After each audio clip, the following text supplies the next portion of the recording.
Why does your scanner show the P1780 engine code? What does it mean?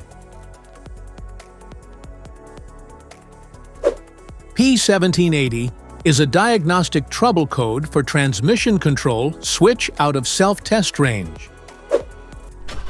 It means that the PCM has detected a fault in the transmission control switch TRS.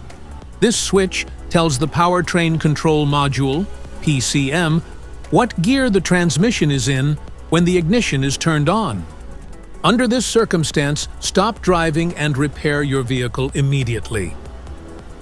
So, what causes this imbalance? Here are the most common culprits.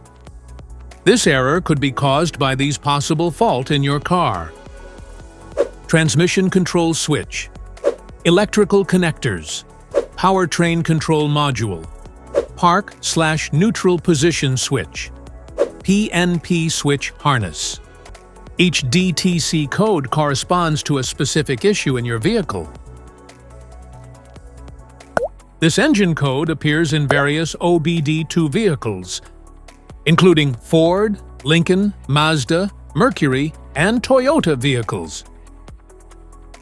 If you want to fix this error code, let us know in the comments section. We will definitely make the video on your demand.